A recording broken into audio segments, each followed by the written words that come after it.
امریکہ اور ایران کی جو وار ہے وہ ایک بہت ہی کریٹیکل فیز میں داخل ہو چکی ہے، جس کو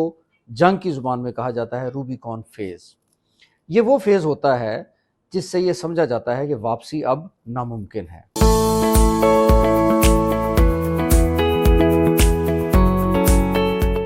یہ فیز اس وقت آیا جب امریکہ نے ایران کو یہ دھمکی دی کہ ہم آپ کے پاور پلانٹس اڑا دیں گے اگر آپ نے ہمارے ساتھ کوآپریٹ نہ کیا۔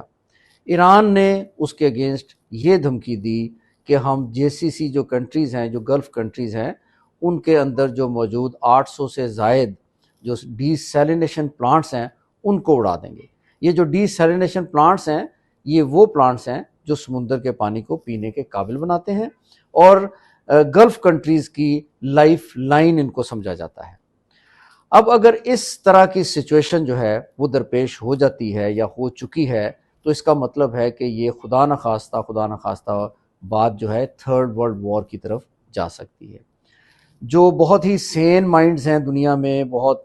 فیمس لوگ ہیں جو انالیسس کر رہے ہیں، جیسے کہ پروفیسر جیفری سیکس ہیں، انہوں نے یہ آلریڈی کہہ دیا ہوا ہے، اسٹیٹمنٹ دے دی ہے کہ we are already in the early days of third world war. یہ سچویشن بہت ہی ڈینجرس سچویشن ہے۔ دوسری بات سمجھنے کی یہاں پر یہ ہے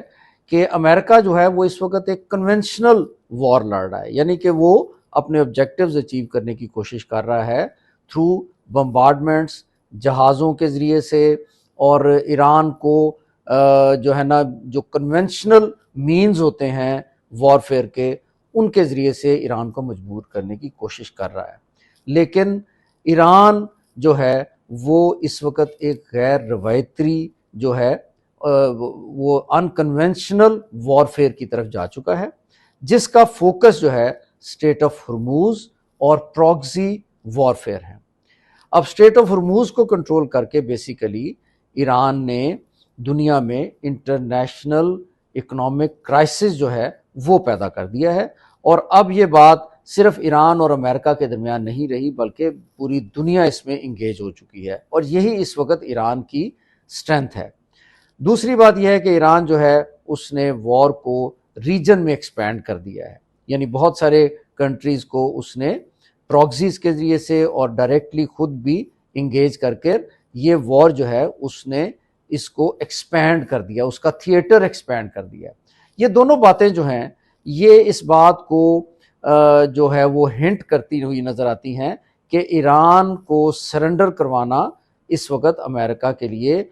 تقریباً ناممکن ہو چکا ہے۔ اس کی ریزن یہ ہے کہ اسٹریٹ آف ہرموز کو کسی طرح بھی ایران کے کنٹرول سے واپس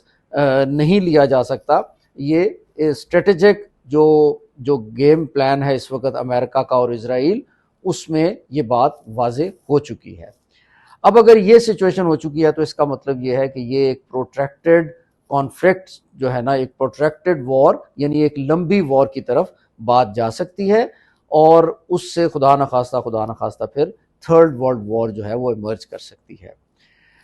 نیڈ آف دی آر کیا ہے؟ نیڈ آف دی آر یہ ہے کہ انٹرنیشنل کمیونٹی، اسپیشلی جو ویسٹرن کنٹریز ہیں، نیٹو کنٹریز ہیں، اور جو گلف کنٹریز ہیں اور باقی جو کنٹریز ہیں، ان کو سامنے آنا چاہیے اور اس سچویشن کو ریزالو کرنے کی کوشش کرنی چاہیے۔ اور خاص طور پہ پاکستان، ٹرکی، ایجپٹ اور عمان جو کوشش کر رہے ہیں دونوں فری کین کو ٹیبلز پہ بٹھا کے نیگوشیٹ کروانے کی، اس کو سپورٹ کرنا چاہیے۔ اس میں پاکستان اس وقت بہت کرٹیکل رول ادا کر رہا ہے، اور اس کو میرا خیال ہے کہ پوری انٹرنیشنل کمیونٹی کو سپورٹ کرنا چاہیے اس سے پہلے کہ سچویشن جو ہے وہ آؤٹ آف کنٹرول ہو جائے، for all the actors and for all the countries who are directly or indirectly involved in the conflict.